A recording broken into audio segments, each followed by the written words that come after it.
Hey everyone.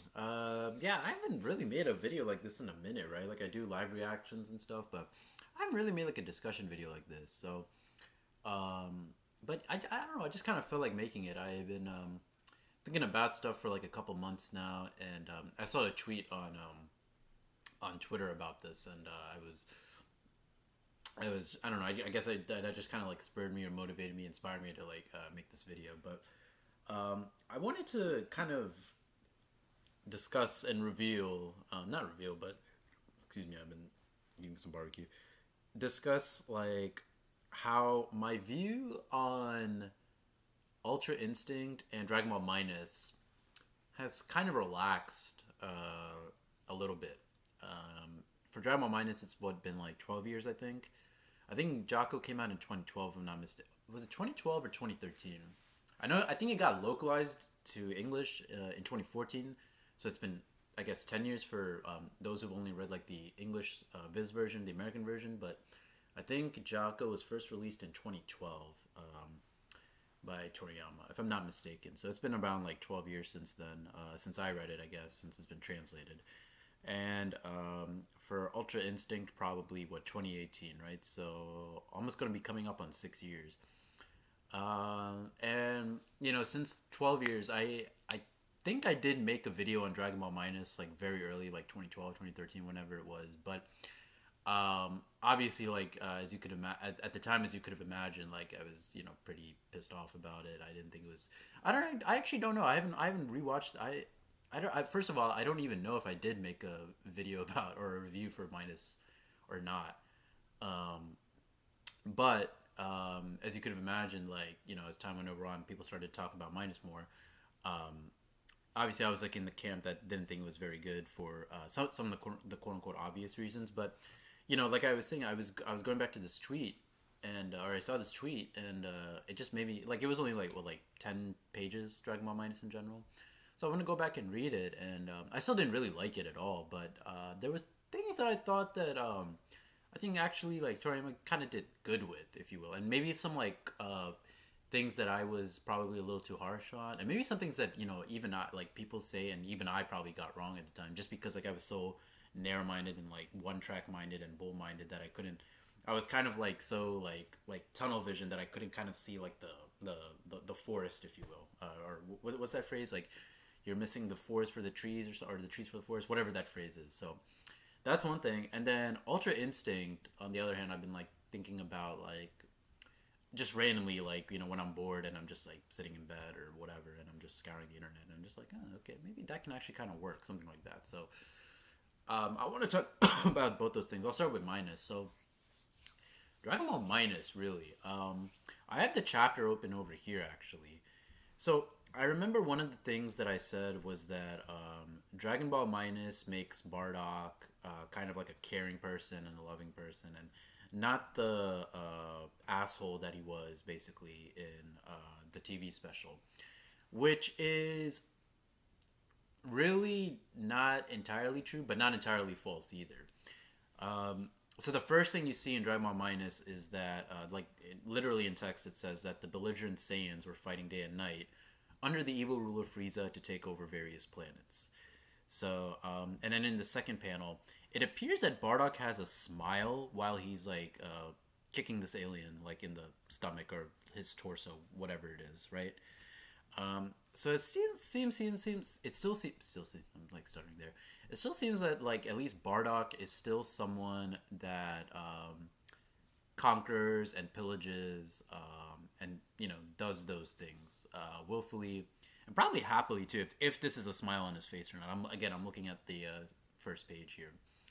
So it was probably I don't remember what exactly I said, but it was probably wrong of me to kind of like initially use this the idea that that Bardock wasn't kind of like this kind of warmongering character in Minus. That was probably I don't know if I did or if I didn't say it, or I can't remember at least, but it was probably wrong for me to say that because it very clearly here, like in the first page, you can see that it's indeed not the case.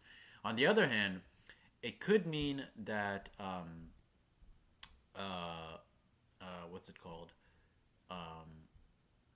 maybe somehow because at the time, like with Dragon Ball Battle of Gods coming out, that Toriyama's trying to somehow, and obviously with Gine, who I'll talk about Gine in like a couple minutes, but with Gine appearing like in this one shot too, her debut appearance, that he's trying to get away from like the Saiyans being like a messed up. He's trying to get away from that a little bit. He wants to show good Saiyans or soft-hearted Saiyans in a bit, and we kind of see that with Universe 6 Saiyans too, with people.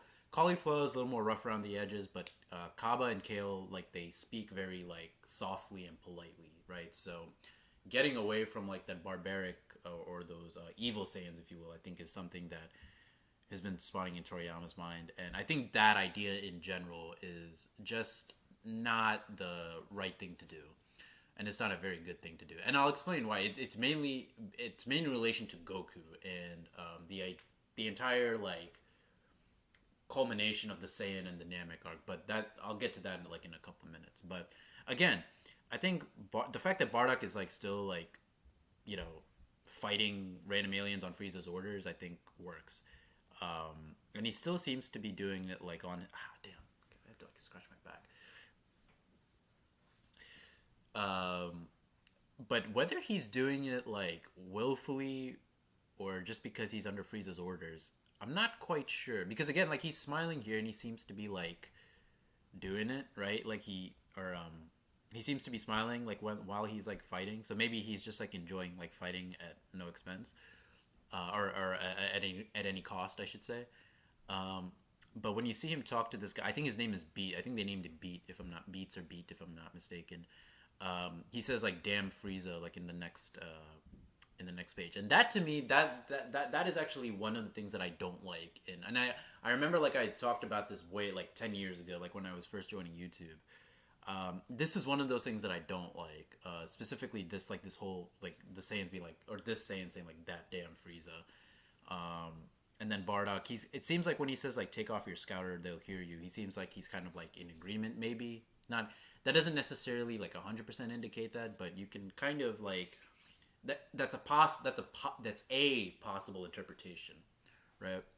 But even more so than like what I was just talking about, like in the beforehand, like with Bardock maybe being soft-hearted or not. This part is something that I think is just like it's just like two words. It's like a very small phrase slash line of dialogue, but it's something that I think is just very like bad storytelling. Because the beauty of not the I won't say beauty. I don't want to make it like too over dramatic, but the great thing I should say about the TV special was the fact that all of Frieza's soldiers, Saiyans or not, right? They all revered him, right? And I guess I'll talk about like Frieza's depiction in Super a little bit too. If you watch that Frieza TV or that Bardock TV special again, you hear like remember when Bardock he's defeated by Dodoria? It's towards the end of the TV special, and then he wanders into the bar like he's all like bloodied and bruised and battered and everything, and then he's trying to get everyone. He's trying to convince them to like get off the planet and revolt and stuff, right? Those Saiyans all refer to Frieza as Frieza-sama, right? Like they respected Frieza because Saiyans in the end they all respect strength, right? They can all respect strength, and it even seems like with Raditz, like if you look at the Saiyan arc, for example, even though Raditz was like a low class, what's it called? A low class Saiyan. It didn't seem like he personally like any. Maybe this is just like a what I'm about to say. Maybe this is just a result of Toriyama writing on the seat of his pants and everything. But it didn't seem like he had any ill will towards Vegeta or Nappa. Vegeta and Nappa, of course, they don't give a fuck about them. They're elite class. They say that they're not going to revive him. He's too weak, etc., etc. So they always like there's that respect of strength, right? So the fact that like the TV special and the fact that like the other thing is like Saiyans are not very smart people either, and they shouldn't be, right? If you make them smart people, you almost make them like too powerful of a race, right? Because the Saiyans are already like, if the Saiyans don't have the ability to transform, you already have like a bunch of people who are stronger than them, right? Like look at Nail when like Nail on Namek was already stronger than like probably every Saiyan we've seen up until then. I think yeah, he was stronger than Saiyanark and Namekark Vegeta, who were both like, Saiyanark Vegeta and Goku, excuse me, who were both like training their asses off, and Vegeta was a fucking prince, right? So, yeah, the fact that he was like the fact that Ginyu and like there's 5 different aliens on the Ginyu Force who are stronger than Vegeta. Zarbon beats Vegeta, right? So there's all like these characters who are stronger than Saiyans, and that's kind of like that to me is great storytelling on Toriyama's part, because it's almost like he's like we like not I'm not gonna include myself when we say we, but Dragon Ball fans, when they kind of like look at like power in Dragon Ball, they always go like to the Saiyans because of like Super Saiyans and everything, and rightfully so, right? Because Super Saiyans are like at the time they're supposed to be very rare and everything. But if you're just talking about like a base Saiyan with just like the tail and without the ability, and yeah, I guess without the ability to transform into an Uzaru, you ain't really shit, dude. You have like a bunch of different characters like who are all more powerful than you, in your fucking base form, right? Anyway, the point is like the point that what I'm trying to get at is like with this whole damn Frieza thing is that it was to me it was better storytelling that the Saiyans were kind of like dumb and weren't really smart. And you posit that, and it's not like the greatest thing. I mean, we've seen like how many times have we seen like in any story, forget Dragon Ball, in any story where you've seen like a powerful guy but he's not very smart in the head, or like he doesn't have a whole lot of brains, right? He or she, right? So it's kind of the same thing here, right? But the idea that like this Bardock, you kind of make him like a little special and beat now that they don't like Frieza and that they're doing it like against their will, not appropriate storytelling to me. I like the fact, I think it's better storytelling that Frieza subjugated them, even without really any effort, probably, right? And then they just willfully follow him, because they respect his strength. And that's one of the reasons why I don't like Dragon Ball Super, because Frieza, like in the beginning of, or Dragon Ball Super Broly, I should say. Dragon Ball, I mean, I don't like Dragon Ball Super, but the beginning of the Broly movie and that adaptation of the Minus manga is just not very good. One of the things that when Frieza comes out and he says like, "Hello, monkeys," or whatever, like at least in dub. I don't think I watch. I don't even remember, because I don't remember how he said it in sub, because again, I just don't like that movie. I think it's a bad Dragon Ball movie, and I don't think it's not worth rewatching for me. For everyone else who doesn't give a fuck about story and just likes pretty colors and nice animation, it's good for you. But like for me, and even then I thought the animation was nothing really to write home about. I think One Punch Man looked better. I think even something like Cowboy Bebop looked better, which was like not as explosive or not as like destruction environment inducing, but I thought there was like better animated stuff out there, and especially now the stuff with One Piece and what happened in the Wano arc, way better, right? So it's just yeah. Anyway, that's a whole another discussion. But to me this is like a big flaw of Dragon Ball Minus, this whole idea that like, oh, that damn Frieza, when to me it was just better that like Frieza kind of like lazily and just very calmly and very easily just kind of like subjugated them, just based off of like his presence, his aura, his power. And that's the whole thing about Frieza when you think about like the Namek arc, the fact that like do you remember when Frieza, like Krillin, Gohan, and Vegeta, the Namekian Dragon Balls turn to stone, and then they look up on the cliff and first form Frieza is there with like it's kind of like what Cell does when he arrives on the battlefield when he 17 and Piccolo are fighting, right? He's there like with one foot forward, right? And like there's like this whole like Toriyama draws like this whole like he tries to make him look scary basically, right? Like with the blood vessels in his eyes and like all the different contours like in his limbs and just like his facial expressions, the looks of horror like on those 3 characters' faces as I just mentioned. So using that and developing that and using that as a plot point, excuse me, as opposed to like, oh, we just hate Frieza because like he's just ordering us around. I think that's bad storytelling, and I think what I was describing earlier is much better. So, anyway, that was like kind of pretty long actually. And the other thing that I thought was strange was like Bardock being suspicious because they've asked all the Saiyans to like congregate together. To me, that doesn't really make much sense, especially for a race like the Saiyans, because the Saiyans, as we already know, like we didn't need Minus to tell us this. Earlier material. Let me drink some water. Hold up. earlier material was telling us this too. The Saiyans, like their population is not always the highest because they get killed off pretty easily, right? Because they're always going to war and fighting and all that, right? Um, so the fact that they are not very populous, and the fact that they're all like on one planet, right? To me, that makes sense. Like you need air, you need like periods of rest and periods of I don't want to say leisure, but you need periods of rest in between fighting, right? For for things to happen, right? Saiyans tend to, I guess, Saiyans should always be fighting. Some Saiyans somewhere there should be a Saiyan fighting out there in the universe, right? Um, but I just think the idea of Bardock trying to be suspicious of Frieza calling all the Saiyans together is just baseless, and there's no reason to be like to me, it's like if I go to a I work, right? Like if I'm at my office and then there's like a floor meeting, right? So I'm sure it's probably like some important meeting, but like me being suspicious of something and being like, oh, well, what is this guy up to? That's just not a very natural or organic reaction to that. So this is like very like forced suspicion, and again, it's making Bardock seem like a little smarter than he should be, and that he actually is. That's kind of what I liked about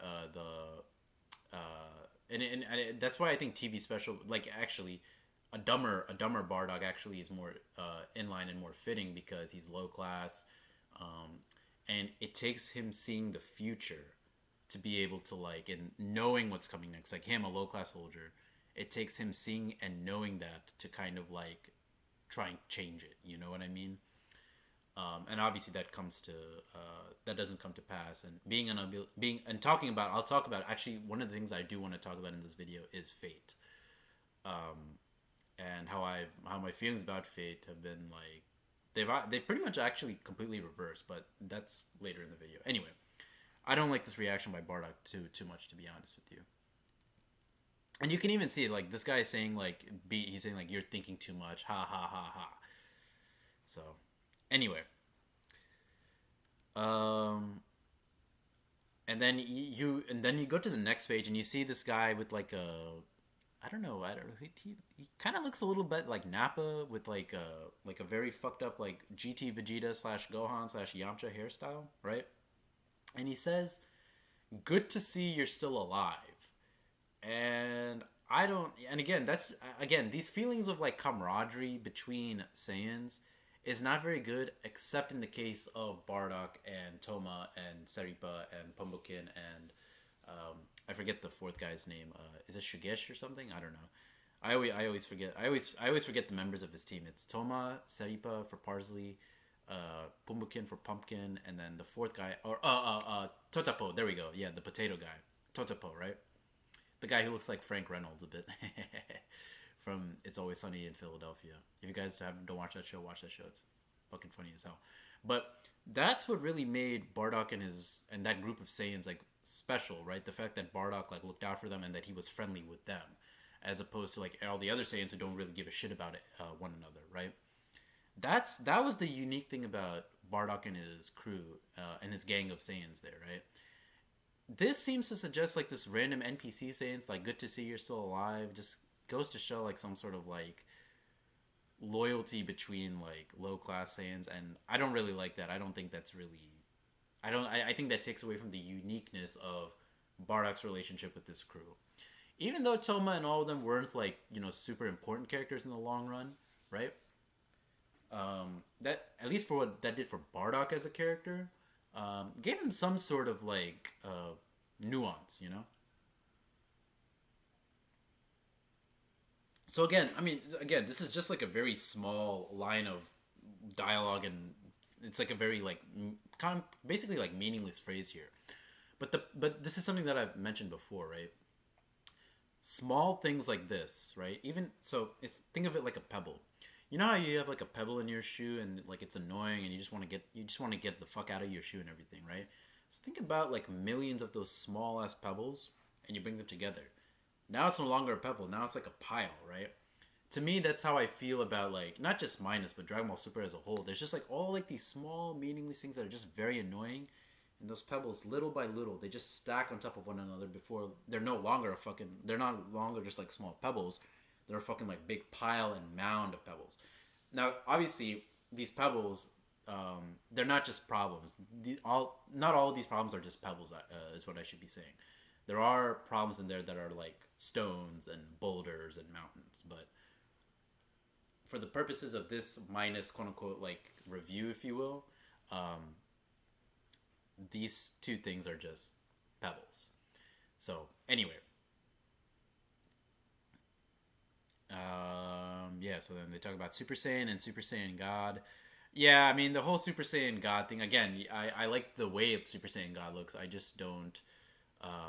Actually, now I can just talk about the ritual and what I was talking about, like the culmination of the Namek and the Saiyan arc earlier. So the reason Super Saiyan God's ritual sucks is because of the idea that it uses five pure-hearted Saiyans, right? And I was talking about this earlier, but the idea of good Saiyans before Goku diminishes his character.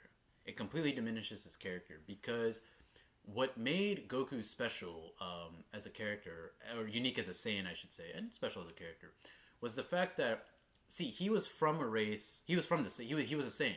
He's from a race of warmongering, fear mongering, conquering, pillaging, space pirate warriors, basically, right? These are not good people. They're not good people, and they're not supposed to be good people.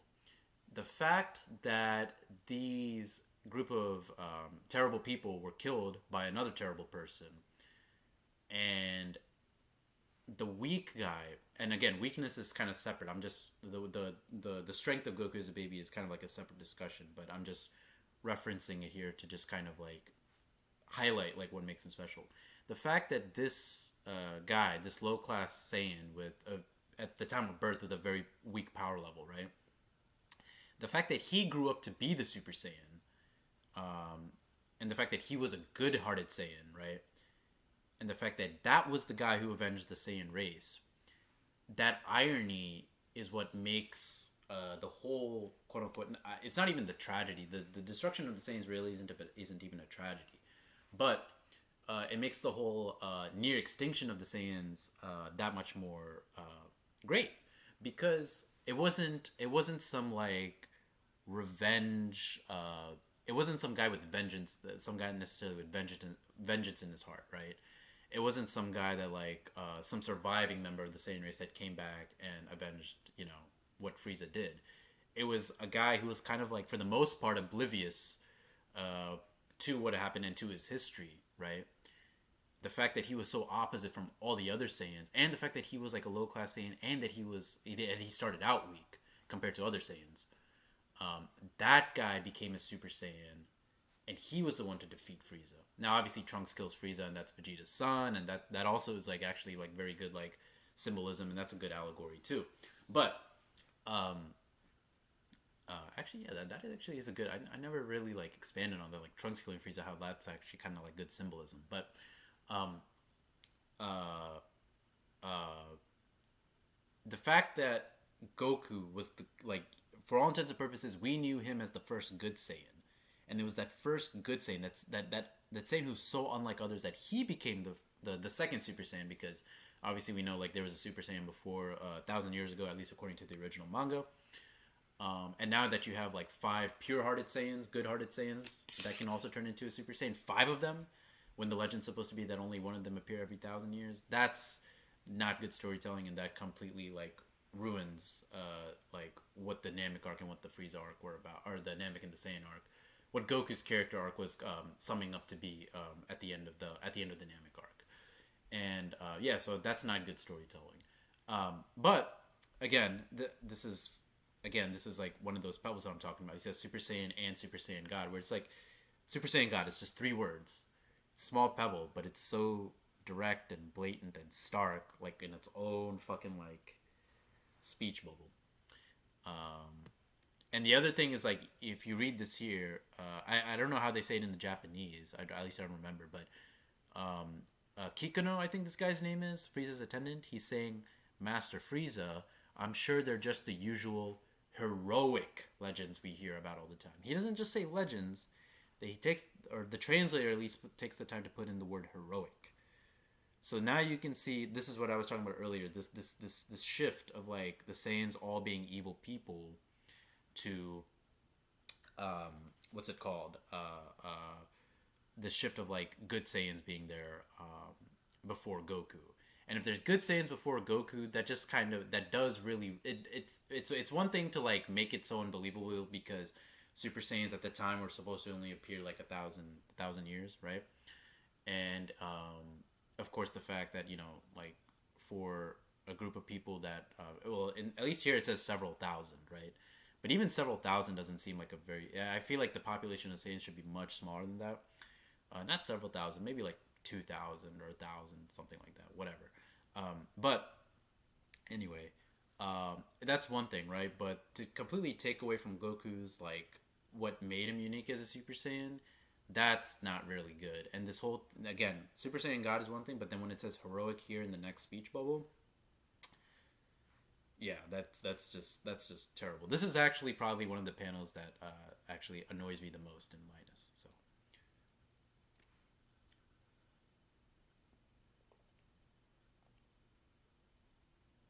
um, the next thing here is that we see Frieza talking about like wanting to kill them and like destroy them like in a month's time and whatever. Anyway, he's saying anyhow the Saiyan race are a bit too proud to be truly loyal to me.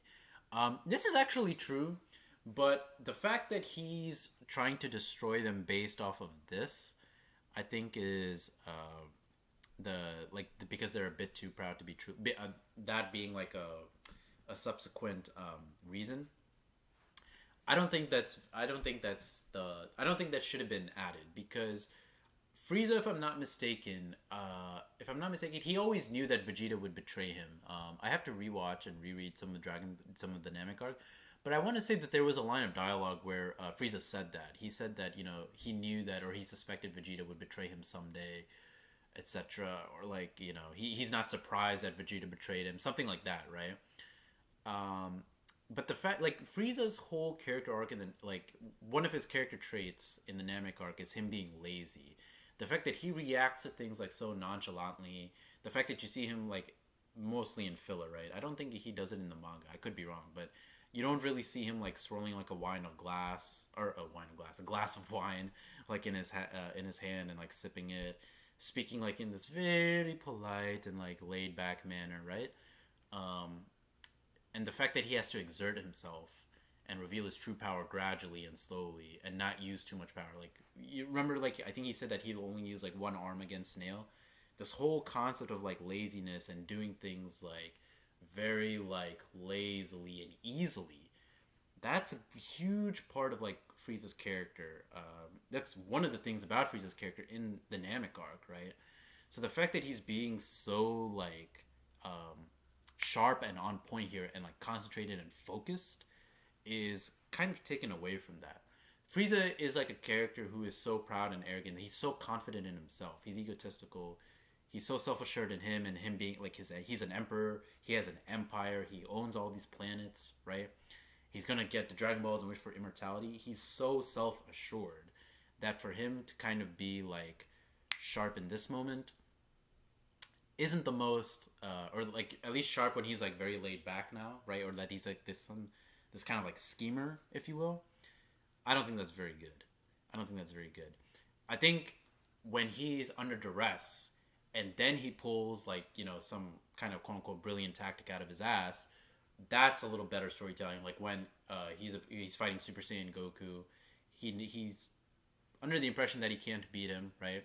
And then he throws throws his ki blast into Planet Namek's core, and then the whole fucking planet's about to explode in 5 minutes. That sort of thing, right? Um, yeah, it just actually occurred to me he does that right in his final form, but then like in his or in his fourth form, I should say. But then in his first form, he destroys Planet Vegeta with just his little finger. But then again, like Frieza was actually fighting, and he was actually like he had expended ki and he was battle damaged. Where he is here, he was just very like 100% and fully healthy, right? And again, the fact that he just summons that supernova with one finger, he just does this and just does that, that feeds into like the whole easiness and laziness shtick that I'm talking about with Frieza's character, right? So I didn't really like this, and of course the other thing is that there's no mention of Beerus talking to Frieza here. There's no mention of like because the whole thing here with this was that Beerus was the one who told Frieza to destroy Planet Vegeta, right? But you don't see Frieza even like talk about that at all here. So it's funny to me. This is why I always say like Toriyama nowadays is like very senile because just in the movie earlier or in that pamphlet earlier, I think was it said in the Battle of Gods movie? I don't remember, but he said that Beerus actually told Frieza to destroy Planet Vegeta, right? But here we see that that's actually not the case. It's because of Frieza's fear of the Super Saiyan and the Super Saiyan God, right? Anyway,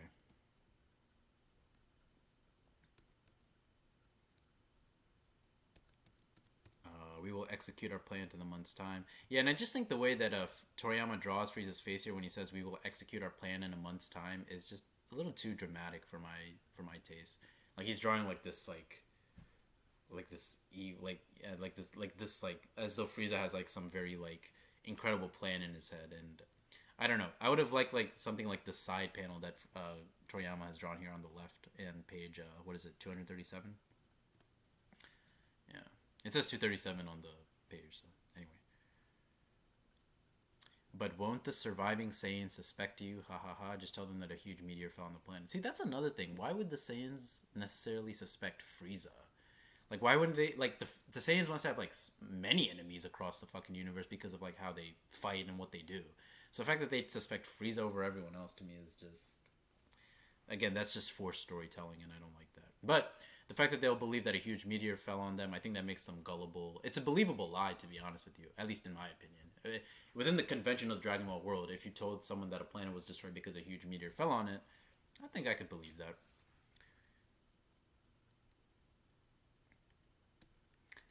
Vegeta ignoring the order. I kind of like that. It just shows that he's like a little rebellious and everything.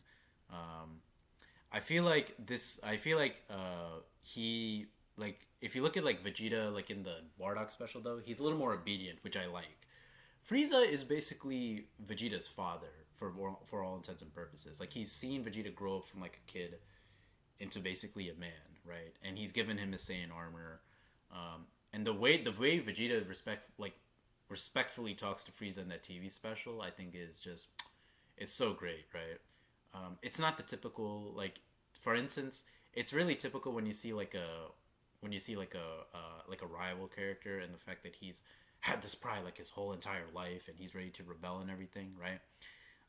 That's one typical thing that it's like a trope, a generic trope, and I don't really like that too much. I like stuff that gets away from those tropes, and the fact that like Kid Vegeta at the time was like very like, you could see that he was obedient to Frieza in the TV special, but he still like had his own sense of like ambition. And I remember that there was like a line or a scene, if not a line, a scene in the TV special where like it was zooming in on Vegeta's face. No dialogue was being spoken as a kid, and it was just like slowly zooming across to the right like that, and then it finally goes to Frieza's face, just like looking directly at us, and then it goes to some other scene. I think it's like Bardock, like in the healing station or something like that, or Toma and the others getting ready to go off to that planet where they'll eventually be killed. Anyway, also I don't like the fact that Raditz is with Vegeta here. The mingling of low class and elite class Saiyans.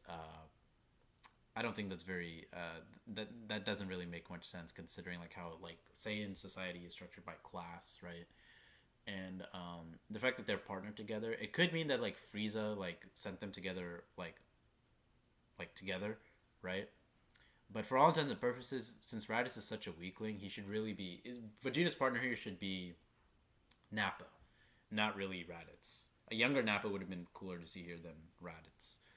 Um, anyway, not only cooler, but it's more fitting, I should say. Cooler is one thing, but like I don't mean cooler Frieza's brother, but more fitting. What makes sense should be like what's the thing here, and then you develop coolness off that. Yeah, and again here, like, oh, welcome home, Mr. Bardock. Like all these people like talking to like seeing and like looking at Bardock is just, yeah. See, and there's this line of dialogue. There are only several thousand Saiyans living on planet Vegeta. Being a warmongering race, they cannot increase their population that easily. This is true, but several thousand Saiyans. There are only several thousand Saiyans. Like, several thousand sounds to me like, I don't know, my interpretation, like obviously less than a million because a million is more than 1,000, but several thousand to me sounds like I don't know, like 700,000 or something like that. He could just mean 7,000 Saiyans, which even that to me sounds like a lot for a warmongering race, right? Like I feel like if you're a warmongering race, you should be like at least like 1,500, 2,000 because you keep dying off, right? Like you guys are fighting all the time. So anyway, and then we get to see Gine, like her cutting meat up, and I just like I think honestly Gine is probably the worst thing about Dragon Ball Minus. She really is actually because on one hand she's not. I think it was said that she wasn't a Saiyan that can fight, which to me doesn't really make too much sense. I mean, unless there was some sort of like genetic like deformity in her and she was incapable of fighting and something like that, right? And the fact that she's carrying in her softness rubbed off on Bardock, I don't like that either, which I'll talk about in a couple minutes. But I think like the fact that like I like the fact that like Goku, we didn't know who his mother was. And at least so we'll say within the continuity of Super and Minus, Goku has a mother. It made him more mysterious. And when you're a character with like you don't really know who their parents are, it adds some mystique to the character. Like in Toki, for example, we don't know who his real parents are. Kenshiro, I believe we don't know who Kenshiro's parents are either. I think Kenshiro Kasumi, we meet his mother eventually. But the fact that we knew who Goku's father was, Bardock, right, and the fact that they look like one another, that connection, and their sense of like never say die and that bravery and all that, that those connections like that really made Bardock and Goku as a father son, even though they've never met, they've never like intelligently had a conversation, I should say. That connection was what made like that bond or that relationship, or when you see them together in fan art, like really solid. You don't get that with Gine, right? There's nothing really about Gine that kind of is like, oh, I think about Goku here or anything like that. Yeah, she's kind, but like any character is kind. Like I'm looking at this Saiyan next to Bardock, so she seems to be like a little more rounder and chubbier, and she's also like handling meat here. If the idea is that Bardock is or Gine is kind and that's supposed to resemble Goku, I could say the same thing about this character here. This character, she's in the meatpacking district too, and she's doing her whole like she doesn't seem like a fighter at all, right? And yeah, I could say it just as easily. So I could just say just as easily like this random NPC character who we have no clue about seems to be like a good character, and she seems to be nice, you know.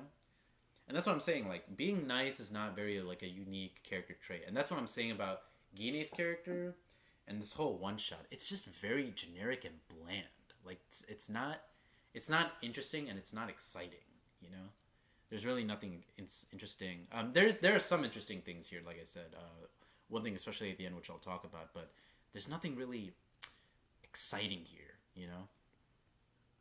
Anyway, but yeah, like I said, she's probably the worst thing about this whole, and which is a shame because I actually like her, like her physical design. Actually, I think she looks nice and she looks pretty. But the fact that it kind of removes from Goku's mystique as a character, it gives Bardock somewhat of a heart. I mean, technically, he had somewhat of a heart in the TV special because he cared about his teammates, right? But or his squadron. But here, the fact that now it's like his wife is the one that is kind of like the fact that Saiyans have like familial relationships, that they have wives or mates, is just doesn't really fit the whole lore, and especially like with what Toriyama has said before about like how Saiyans are not very family oriented to begin with. And again, that's what made Goku special. Like again, he's this good Saiyan, he's family oriented, and then Vegeta, which everyone loves Vegeta for being like trying to be like a better dad, right? Him being eventually becoming family oriented, that's what really makes them that makes them stand out from all the other Saiyans. You know what I'm saying? And even something like Bardock and Paragus and Broly, right? Paragus is like really kind of like he wants to use Broly, so it's you can see like even for like a filler character at the time, right?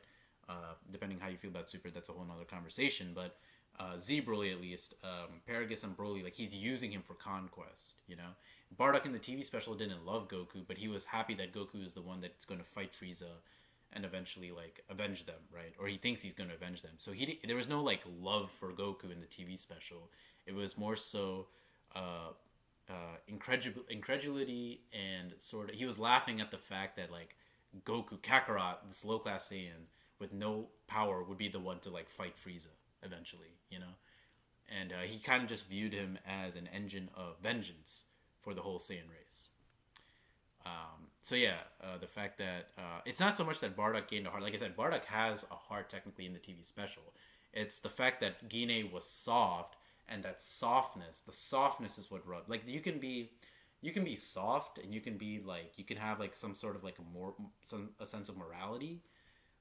That's one thing, but to care about people who are like you, those are two different things. So Bardock in the TV special like cared about like characters because he had been with them for a while, and they were like him. They really could, you know, they were warriors. They fought and pillaged as they pleased. Gina here is not like that. She just happens to be nice, and that's it. And that trying to mesh that with Saiyan established Saiyan lore is not very good. Yeah, and this hug and all that, that's bad. Again, for the whole familial thing that I'm talking about. Yeah, so Goku's 3 years old here.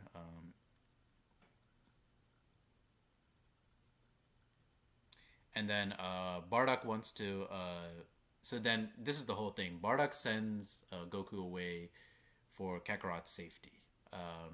So he doesn't send him to like conquer a planet.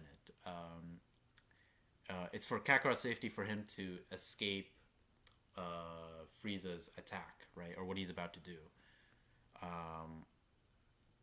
Guinea says that he's an infiltration baby. Can be being an infiltration baby can be very dangerous, but that's not Bardock's main objective here. His main objective is like saving his kid. And then Guinea. Now this is one thing that I should correct. Like the way I was feeling about the way that I was that I initially felt when I first read this like years ago. Guinea does say, and this is actually like something that's positive about this. He says it's not like you to be worried about your kid. So Bardock at this point is not a familial person, right? But again, we see that as a contradiction, like within like just a couple pages ago, because like he's happily seeing Guinea, he's hugging her, right? And now Guinea is saying it's not like you to be worried about your kid. So what sense does that make, right? You're friendly with your wife or your mate, but you're not with your children, right? And you just asked about Raditz, so to me that's just like a very forced distinction. It doesn't really make sense. It's almost like Toriyama is trying too hard to like paint Bardock like in a good light here.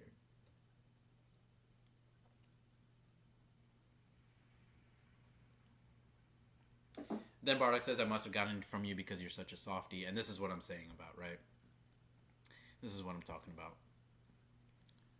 Calm down, Kakarot. Can't we all escape together somewhere? We can't. They'll find us with the scouters. So this actually makes sense because at this point, the ability to lower your power level and like hide it was something that was only established in the Saiyan and Namek arc. So like people like the Saiyans here, they don't really have the ability to do that. So this is actually something that makes sense within the lore. I've programmed the prod to head for a distant planet called Earth. The planet has plenty of food, but the humans and natural resources there aren't worth much. It'll be the perfect place for him. So, the idea here is that Earth is distant. There's plenty of food, but the humans and natural resources there aren't worth much. So it's a place. It's a great place for Goku to go because like Frieza's forces, they won't chase him, or they won't go looking for him because there's really no like people there worth enslaving or like conquering, right? And there's no like he's saying here, the natural resources there aren't worth much. They aren't. So there's really nothing of value there for the Frieza force. So it's because of those two things, and the fact that it's so far as we just said, like a distant planet called Earth. Bardock is sending Goku there to basically hide him away from Frieza's forces. Gine, like again, comprehension is important here because Gine initially thinks that Bardock is sending him to be an infiltration baby, but that's not the case here. And then what Gine is saying here is like, if Bardock's wrong, we'll come get you as soon as we can. So clearly, like, there's some love to like still remain together as a family. So this whole familial thing, this whole like, especially because like the characters are not very well. It's one thing. Like I said, Bardock cares about his teammates in the TV special, right?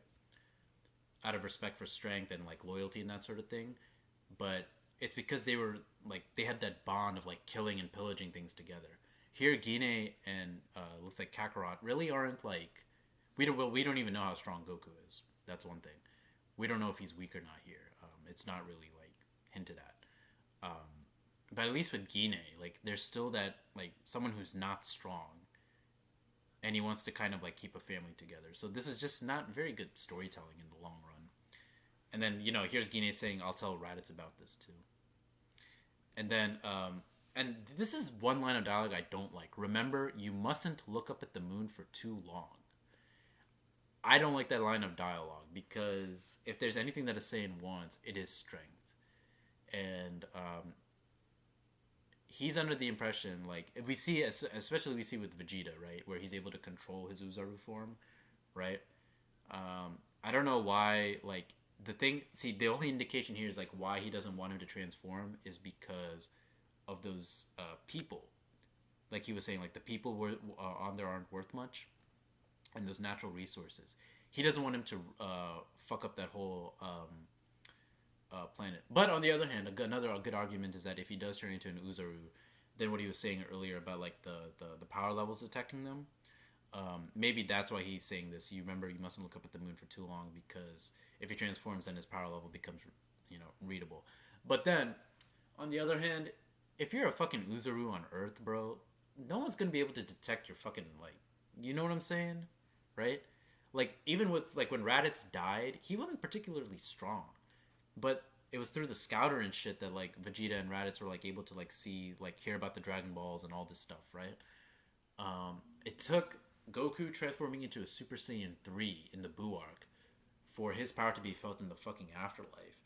And I think even in the anime, I don't remember if it was in the manga, but when Cell absorbed 18, there was a scene of like the Namekians reacting to like Cell becoming perfect at what was believed to be perfect at that point. So you need certain levels of power to be felt across certain spatial depths. But here, I can't really think of a good reason for like Bardock saying this. Remember, you mustn't look up at the moon for too long. Like, dude, eventually, like when the moon goes away, we see that it's not just moons here, right? We see that like they're still in like first of all, it's nighttime. First of all, it's nighttime here, right? It's nighttime, so there's a daytime and a nighttime. Like it just turned nighttime. Bardock just said like let's wait for nighttime, right? So the fact that you mustn't look up at the moon for too long, like, bro, like he's just gonna like go back to normal like when the sun is out. You know what I'm saying? So like this, there's literally no line for like Toriyama to have like written this line. Like he wasn't like thinking too much. You know what I'm saying? And then yeah, you have to stay alive, take care, and then he's saying this with a smile and everything. So at this point, like Gine, like him being soft has like changed him. But as I've just said, like the entire thing about like Goku, like if kind of Goku, like if he's feeling like these feelings of like loss at this point, and like he's like trying to or like longing, if you will, and he's hurt by like his parents leaving him and everything. Like I don't think that's good. I don't think that's good because again, like fostering feelings of family really starts with him, not with Bardock and Gine. And it's those feelings of like caring about people that you love, and then taking care about people that you care about and people that you love. It really starts with him. It really starts with Goku, not with his parents. So the fact that like if Goku went from a parent like in Bardock who doesn't really have much familial love for him, and Goku is able to love other people despite being quote unquote raised like that, that's better storytelling and that's more impactful storytelling to me, and I think to a lot of other people too. So yeah, I don't like this. And then yeah, there's the Galactic Patrol. Here's once again Bardock like hugging Gine. I don't think that's very good.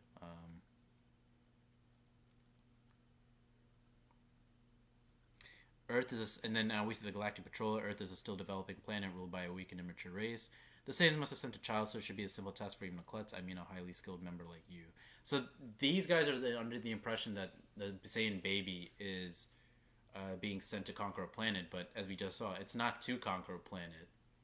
It is to fucking escape Frieza's attack. And the fact that Bardock said, "Do not look too much at the moon," or "Don't look too much at the moon," means that he's trying to limit destruction, which means he's trying to limit them actually being conquered.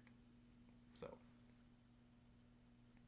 I checked the data on the planet, and these Earthlings seem like extremely sinister people. If they're not worth protecting from the Saiyans, can I make the choice of annihilating them instead? That's fine, but you should reach Earth a few days before the Saiyans to do a thorough investigation of them first. Yahoo Annihilation. Is it really okay to let Jaco handle this case? It's not a very important planet anyway. The Galactic King must have appointed him since we've got nothing to lose in either case. And so Jaco and the Saiyan child, who will later be known as Son Goku, headed toward the planet Earth. It was only a short while later that the planet Vegeta was vaporized along with the many Saiyans there. Eventually, that fated child grew up to become a fine man and would unknowingly face his nemesis Frieza. Yeah, so this is the thing, the fated child, if you will. Many people are under the impression, and this is what I was talking about, fate, right? Well, it's like pretty beautiful and pretty that I'm talking about this. I don't want to get like too lucid and too like what's the word? Ephemeral here, I guess is the right word. I don't know, but fate. Back in the day, I always thought that like fate was about not having free will. It was about the idea that your choices don't mean anything in the long run, and that just doesn't make for a very good storytelling. And what I've come to realize is that the best stories always have the best stories, in my opinion, whether it's One Piece, whether it's JoJo's Bizarre Adventure, whether it is Metal Gear, whether it is Like a Dragon / Yakuza, whether it's Sopranos, whether it's Vagabond.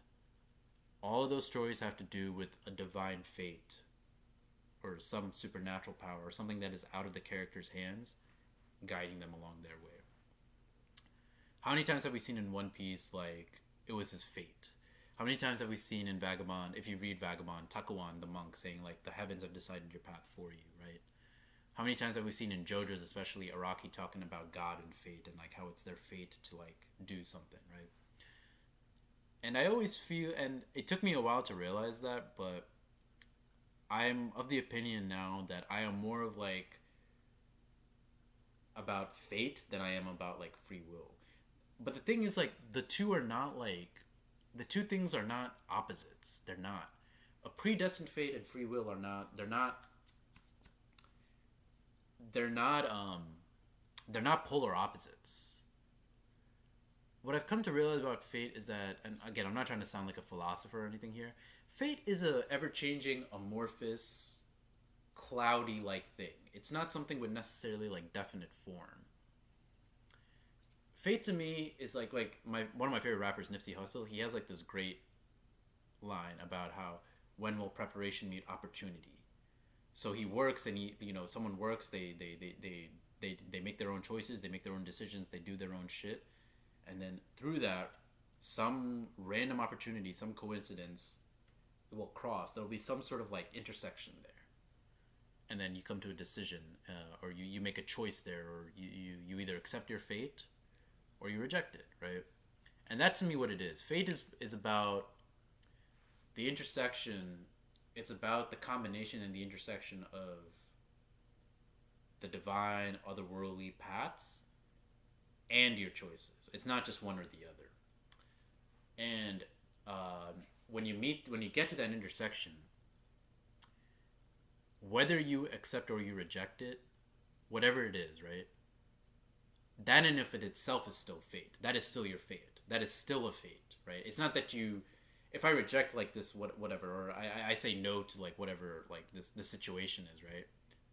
That's my fate. If I say yes, that's my fate, and that's what that's what I've come to realize about. And again, I don't want to make this too much about like destiny and fate and all this thing, but to me, that's what it is. It's my understanding of fate has increased since 10 years ago, where I was just like, oh, it's just divine. It's just like divine intervention, or it's free will and choices that one person makes on their own. It's not. It's this ever shape changing shape of matter and mass, whatever you want to call it. And it's this whole criterion combination of things that just continue to just like move up and just change. That's what it is, really. It's really just like, I'm trying to think of a good example. Do you remember when Boo was going to absorb? Was it Gotenks and Gohan, or was it Gotenks and Piccolo, or was it Vegito? Maybe, I don't know. It was one of the one of the three. It was Gotenks and Piccolo, or one of the two. Gotenks and Piccolo, or it was Vegito. But one of the one of Boo's skin, right? You know how like the motion it was going through, it was like going inside out, inside out, inside out. I think there's a shape called a tesseract. I'm not saying that because of Marvel, but I think there's an actual shape called the tesseract. I can just quickly do like a Google while I'm still here. Tesseract. Yeah, it's the tesseract. So if you go to the images, so look up tesseract, go to Google Images, and look up the gift. The gift. Look up the GIF. So you see like how do you see the shape, like how it's going like in and out and in and out? To me, fate is something like this. It's something that doesn't necessarily have definite form, and it's something that is a combination of choices and divine intervention, and the combination of those things isn't, and it doesn't even have to be intersections. It can be parallel lines. It can be helixes, which technically are intersections, but it's a combination of those two things. So why do I say all this? I say all this because like at the time, like I was under the, like I said, when I saw that word fate with Goku, like it was his fate to fight Frieza, I thought that like, oh, he was destined, and like him being like this low class warrior, like everything was like assured for him, like he was gonna kill, like he was gonna get the power to avenge his, the Saiyan race. He was destined to become a Super Saiyan, that sort of thing. But that's not what Toriyama's talking about here when he says the word fate. He's it's one thing to have like a divine fate and everything, but he's not necessarily talking about divine fate here. He's more talking about like a karmic fate. Like karma is the thing here rather than God. Yeah. And again, it's the combination of Goku's hard work and just the irony of fate that are coming into play here. So I say all this to say that in the end, I actually like this panel. I like the fact that the Dragon Ball Minus, like the chapter itself, is called the Fated Child, or the Child of Fate or whatever. And the fact that Goku said like he's this fated man, he will meet his arch nemesis Frieza. So in the end, I actually like that sort of stuff, and that's one thing that has actually changed for me since I first read Minus back in the day. And that's basically the end of Minus. But to put it lightly, right? Sorry, my camera was like coming in and out. Let me just relax and like sit back a bit. I say all this to say that, again, the whole point of why I started this, and again, I still have to talk about Ultra Instinct too, which I know I'm already at an hour here, so I'll try to keep that Ultra Instinct part short. But my my tolerance of Minus has gone way up. My tolerance of Minus has gone way up. Similar to how my tolerance of Ultra Instinct has relaxed a little bit. It's gone up too. Don't get me wrong, I still don't like Dragon Ball Minus. I still think the TV special is much better for just like the overall story of the DBZ manga, right? Or Dragon Ball manga, the DBZ manga, the Dragon Ball Z portion, the Saiyan and Namek arc specifically, and the rest of the story too. Because arguably the TV special is arguably the best Dragon Ball piece. It's arguably the best Dragon Ball. Like the manga is like great, it is, and it probably is the best Dragon Ball story there is. But honestly, the TV special is so well done that it honestly, at least at the very least, it might be the best animated Dragon Ball product there is. It really is that fucking good. Just the music and the direction and just the story, like everything is just perfect. Like literally a 10 out of 10. But in Japanese, of course. Don't watch that shit in English. Please don't watch. Like it's so funny. Like Japanese is like it's like peak. It's like literal 10 out of 10 content, and then you go to like the English dub, and it's just oh my god, they bastardized it. Like if there's any Dragon Ball like Dragon Ball Z like needs a, I mean they already did it with Kai, but if there's anything that needs a redub, it's that fucking TV special, dude. Oh my god. But anyway, yeah. Again, I still prefer the TV special. I still don't think Minus is very good, but that being said, then hopefully over this last hour, there's been things about Minus that I've grown to appreciate, and things that I think can actually like a little work. And there's also things that I was critical about Minus, like about Bardock having a heart, for example. That honestly, Bardock in the TV special did the same thing, you know. So to me, this is more so like this. Really, this is more so just like a me calling myself out like 10 years ago and being like, oh, okay, you know, maybe I didn't.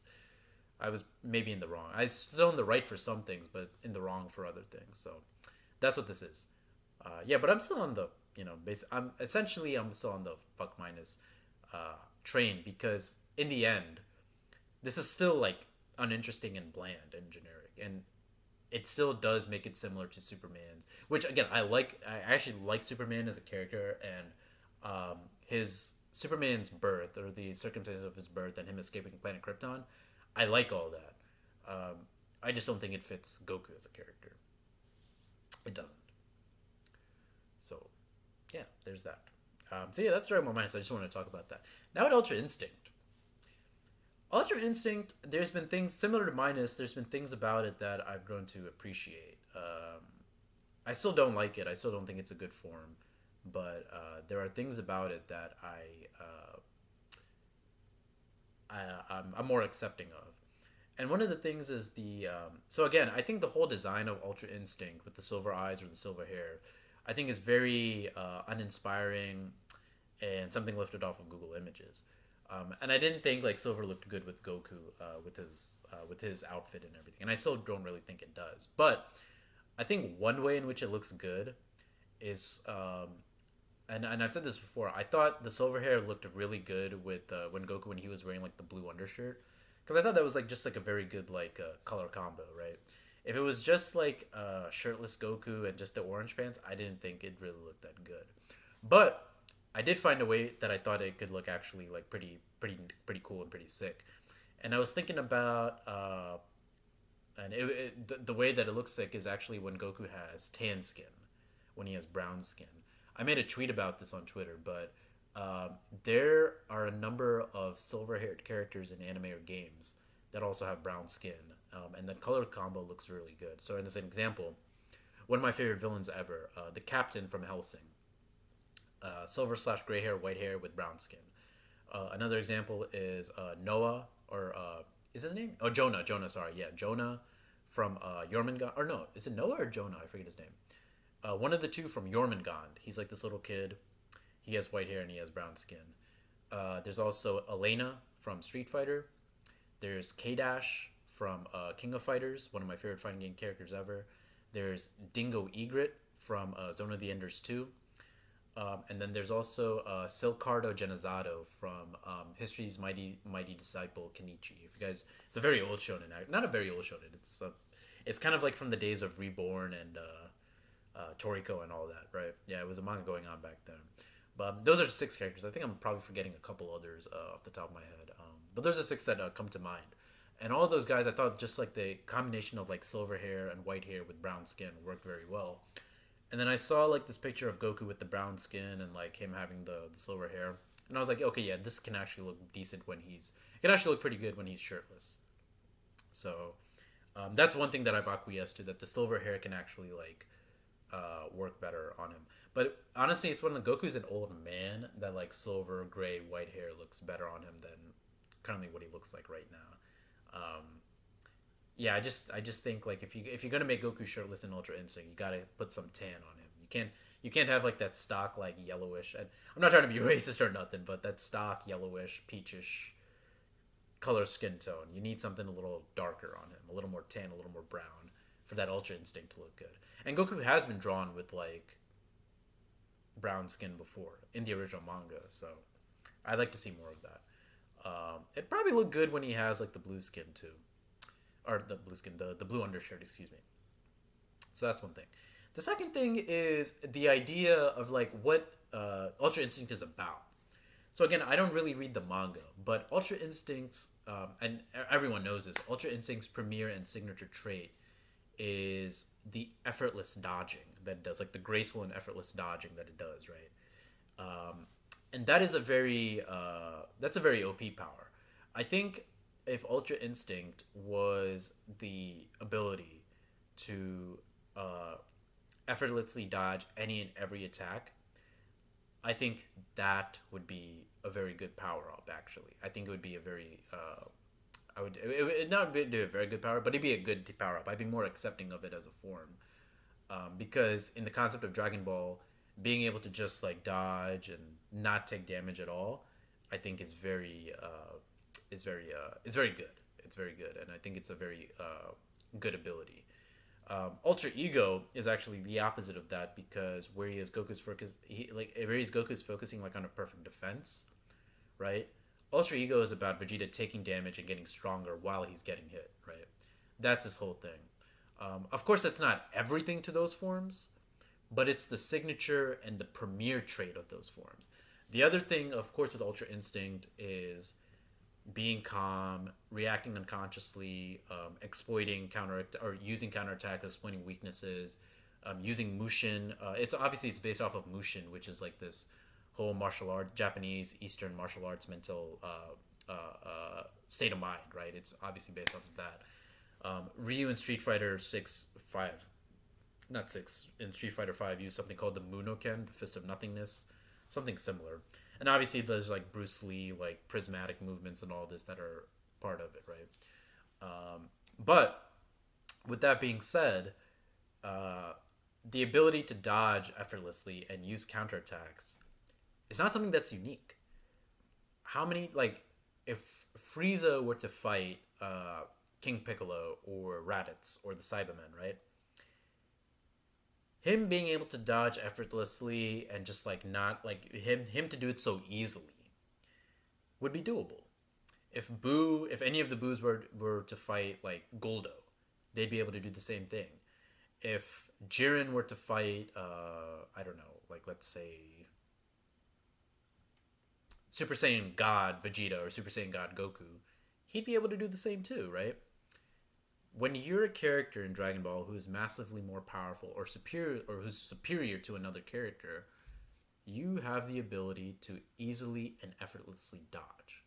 So that's the beef that I came to realize that I had with Ultra Instinct is that its premier trait, like what it's like most marketed for, not even most marketed for, what it's most animated for or drawn for, just like the effortless dodging and like the ability to just like flippantly like cast away someone's attacks, it's not something that is unique to that form. We've seen a Super Saiyan do it. We've seen a Super Saiyan 2 do it. We've seen a Super Saiyan 3 do it. Do you remember in Super Saiyan, and again, I know I'm talking about Ultra Instinct, but I'm going to go to Ultra Ego for a sec. Do you remember when Frieza fired the Death Beam at Goku's chin and then he tanked that shit? Or when Gogeta tanked fucking Janemba's punch, right?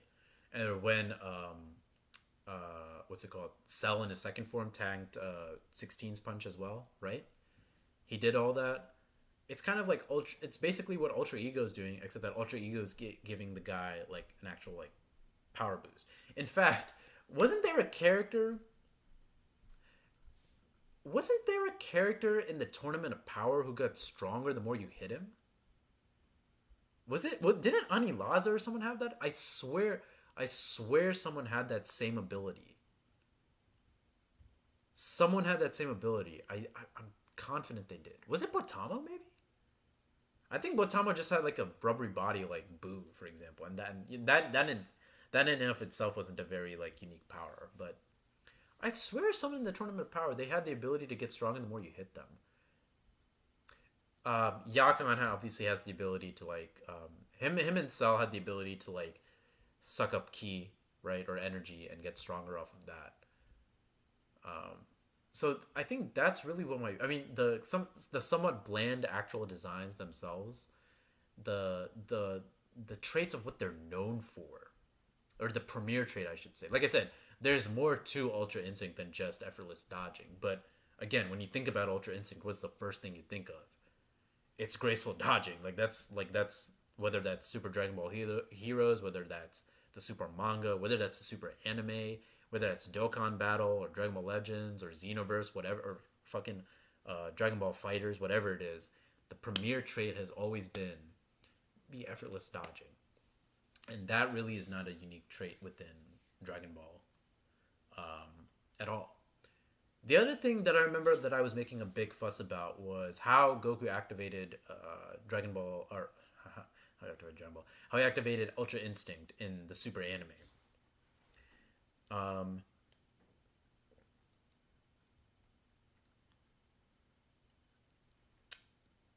I've actually found a way for that to work. If you were to somewhat change like what Ultra Instinct is, um, if Goku, so if as a reminder, Goku gets hit with the Genki Dama, like Jiren reflects back at him. Why he fucking used a Genki Dama against someone who's known to fight for justice, I don't fucking know, because good people can reflect it back.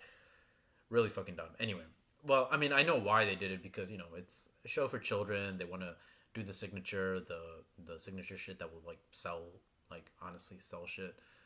The most recognizable trademark signature stuff in the series. They're gonna harp on that and use that the most, right? I mean, we just saw that with Superhero. Um, anyway, uh, but yeah, so he gets hit by that. He goes unconscious, and then he awakens to a new level of power, right? So being unconscious and not really thinking is obvious. Like I said, like Mushin, that's really something that Ultra Instinct is based on, right? So the idea that Goku unconsciously activates his unconscious form by being unconscious is a little iffy and just doesn't is not really written well, but it works. It somewhat works, right? Because you're dealing with the idea of unconscious movement. Fine, I can get behind that. But it would work better if Ultra Instinct was just a regular power up like Super Saiyan or Super Saiyan 2 or 3 or 4 or any sort of just regular transformation, you know? Because um, you can kind of posit that in the anime as Goku activating a new level of power from a Zenkai.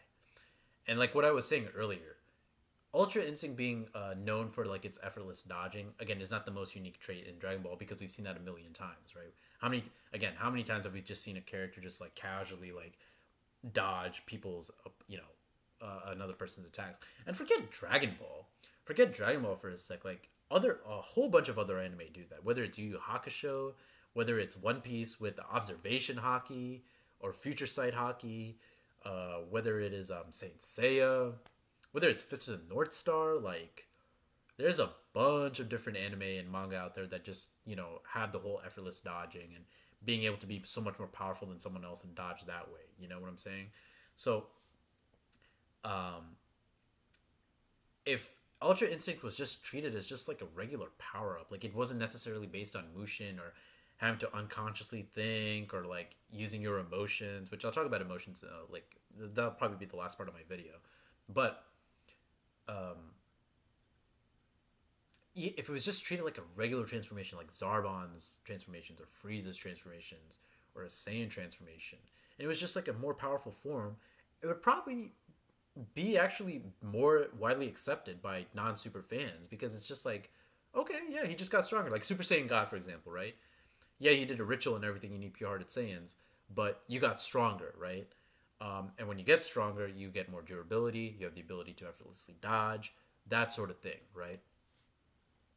So if Ultra Instinct was just treated as a transformation like that, I probably would not like really like, you know, go so hard on it. But the fact that they're trying to like equate it with like effortless dodging and trying to not think too much, like when we know like not thinking too much is actually like not like again, um, mind being like of a sound mind is actually something that um, affects DBZ like characters and how effective you are in a fight. As we see, like when Ginyu steals Goku's body, Krillin does say like Ginyu and Goku's body and mind have been attuned to one another, right?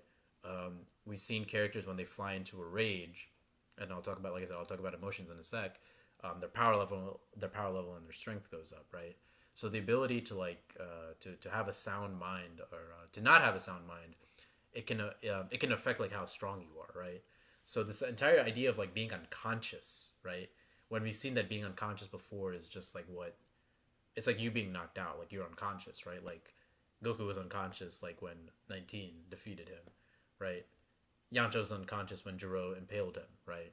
And then he had to get him like a fucking like senzu bean and all that, right? Vegeta was knocked unconscious by Cell. Goku was damn near unconscious against like when he fought Drum and sorry not Drum, Tambourine, right? So there's always like these levels of like unconsciousness, and so the idea that you have to be unconscious like to activate a new level of power just isn't very. It doesn't fit within the concept of Dragon Ball, right? Or not thinking, I should say. But what I was going to say about emotion. So again, I don't read the super manga. Like I said, I dropped it in the Moral arc. But I heard about like this whole perfect Ultra Instinct and true Ultra Instinct thing, and how Goku's now trying to like learn to fight with his emotions and everything. So one thing, I think the fact that Toyotaro has to like spell it out in the manga, very much makes this like a children's manga, like fairy tale. And with if you read the original Dragon Ball, and the era of shonen that it came from, like the '90s and the '80s, sometimes the dialogue was not as like didn't need to be spelled out as like clearly or cleanly to the reader, right? It was a little more vibrant and robust, and you didn't seem like you needed to make up like all like these different bullshit, like like, oh, this is what this character actually means, or it's this sort of semantics, that sort of thing.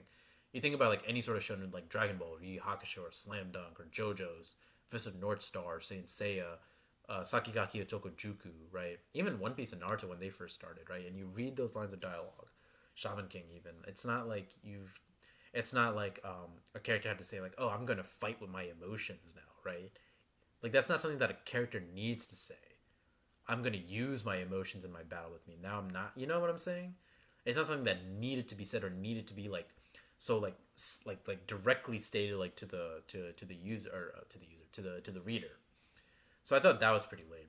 But on the flip side, the control of emotions I think is something that can possibly work because like I said before, anger and having a spiking power level, whether it's Broly, whether it's Super Saiyan 2 Gohan, whether it's Super Saiyan Goku, whether it's Boo or really any fight in DBZ when a person gets mad. Vegeta trying to fight Cell when Trunks is killed at the end of the arc, right?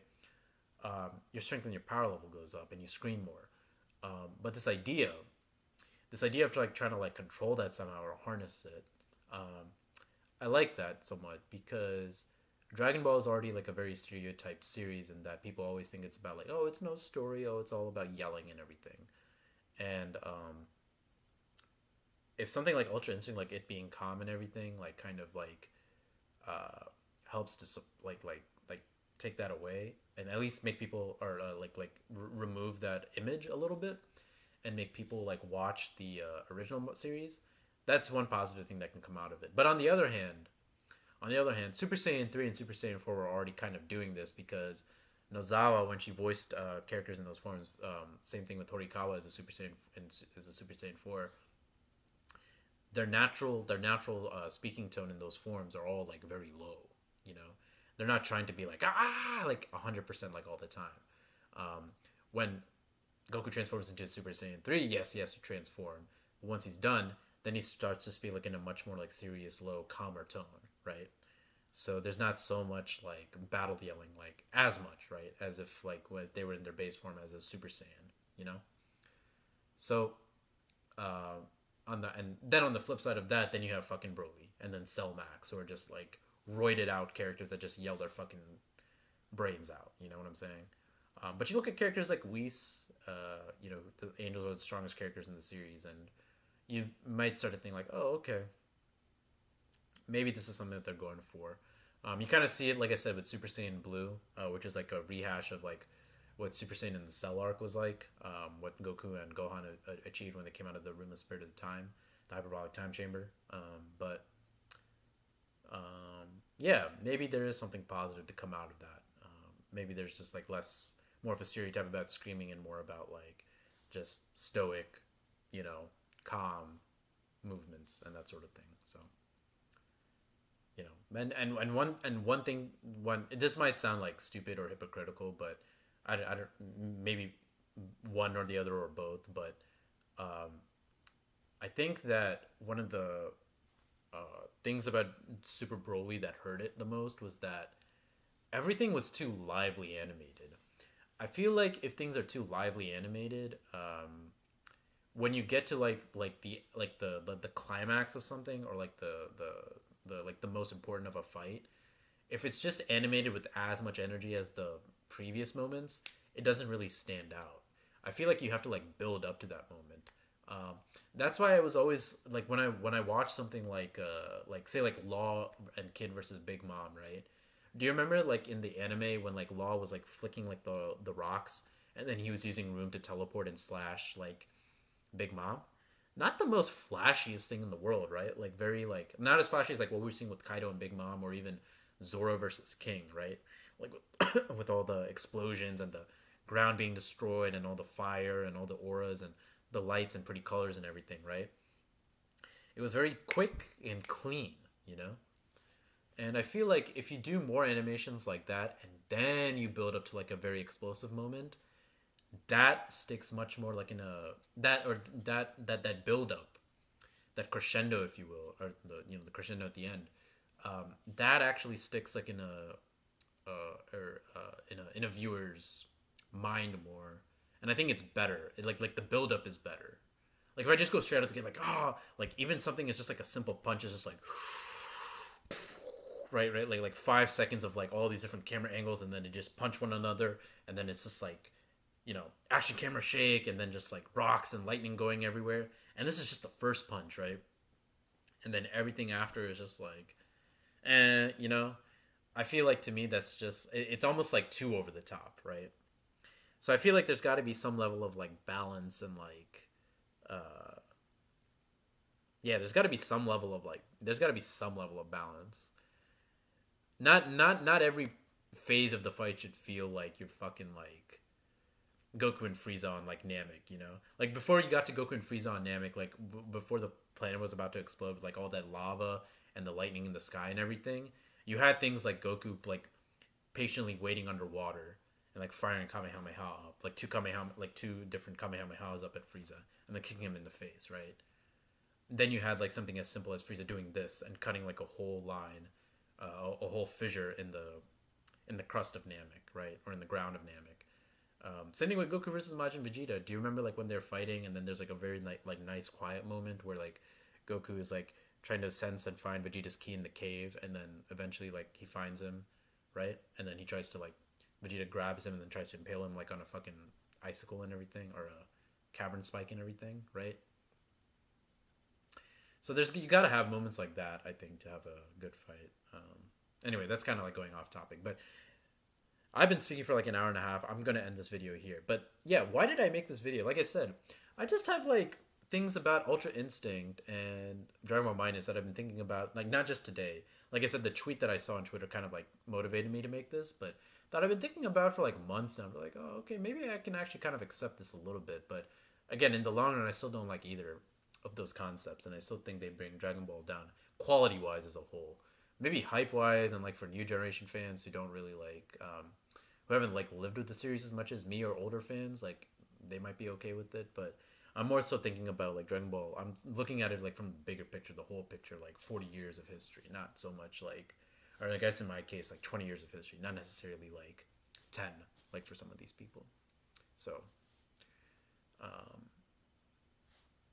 yeah, that's really about it. Really, I really have much else to say, but yeah, thank you guys for listening to me like talk about this for an hour and a half, and I don't know. I haven't made these kind of videos in a while.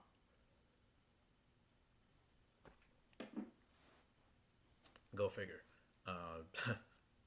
But yeah, thank you guys for watching, and I will see you guys next time. I'm gonna go play Tekken 8 demo. Oh, which comes out on Friday. So if you guys want to play, just give me your PSN in the comments. Peace.